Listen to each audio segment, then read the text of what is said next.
کشتگان اہل بیت، اے زہے قسمت تمہاری کشتگان اہل بیت، باغ جنت چھوڑ کر آئے ہیں محبوب خدا، باغ جنت چھوڑ کر آئے ہیں محبوب خدا۔ عبداللہ ابن عباس کا قول ہو یا ام المومنین کا قول ہو، اس بات کی شہادت دیتا ہے۔ میں اشاروں میں گفتگو کرتا ہوا آگے بڑھ رہا ہوں، اشاروں میں گفتگو کرتا ہوا آگے بڑھ رہا ہوں۔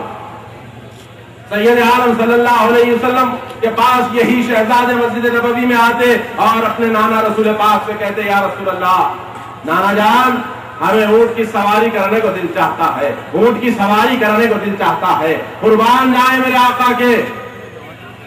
آقا اگر اشارہ کرتے تو آقا اشارہ کرتے تو مدینے کے سارے اونٹ آ جاتے، اور اگر میرے آقا اشارہ کرتے تو مدینے کے وہ اصحاب رسول دوڑتے ہوئے آ جاتے اور اونٹ بن جاتے حسنین کریمین کے لیے، اونٹ بن جاتے حسنین کریمین کے لیے۔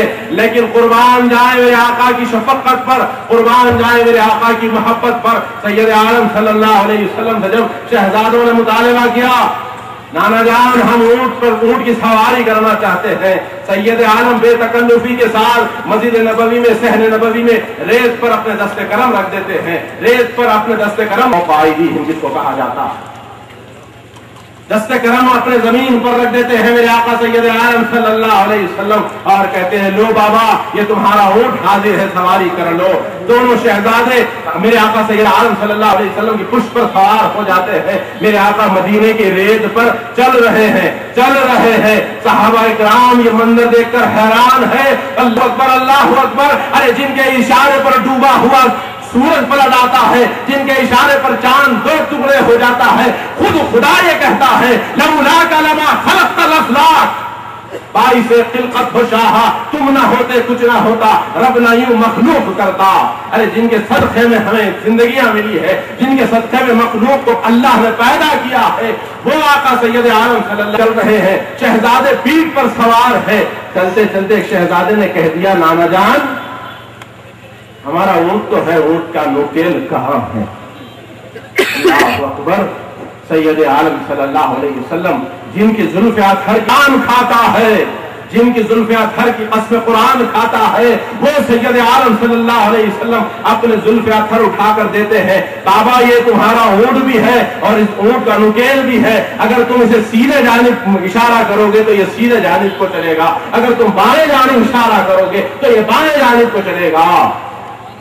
دوستوں واقعہ کہنا اور سننا آسان ہے، خدا کے لیے ذرا سنجیدگی سے غور کر لیں، ذرا سنجیدگی سے غور کر لیں۔ کیا آسان بات نہ تھی، وہ نبی رحمت ہے، وہ نبی رحمت ہے، ان کا مقام و مرتبہ کیا ہے، اور وہ آقا سید عالم حسنین کے ساتھ کیسی محبتیں کر رہے ہیں، حسنین کے ساتھ کیسی محبتیں کر رہے ہیں۔ اور یہ ظالموں نے اسی خانوادے کے ساتھ 3 دن تک بھوک و پیاسا رکھ کر شہزادوں کو علی اصغر کی قربانی ہو یا علی اکبر کی قربانی ہو، مسلمانوں تمہیں یہ غم کو زندہ رکھنا ہوگا، اس غم کو زندہ رکھنا ہوگا۔ جبکہ نبی رحمت سید عالم صلی اللہ علیہ وسلم فرماتے ہیں من سب علی فقد سبنی، جس نے علی کو گالی دی اس نے مجھے گالی دی۔ قرآن کہتا ہے ان الذين يؤذون الله ورسوله لعنهم الله في الدنيا والآخرة وأعد لهم عذابا مهينا، جس نے میرے نبی کو اذیت پہنچائی، قرآن کہتا ہے جس نے میرے نبی کو اذیت پہنچائی اس پر میری لعنت ہے۔ اللہ جس نے نبی کو اذیت پہنچاتا ہے اس پر اللہ کی لعنت اس دنیا میں بھی ہے، آخرت میں بھی لعنت ہے، اور ذلت آمیز عذاب اس کے لیے ہے۔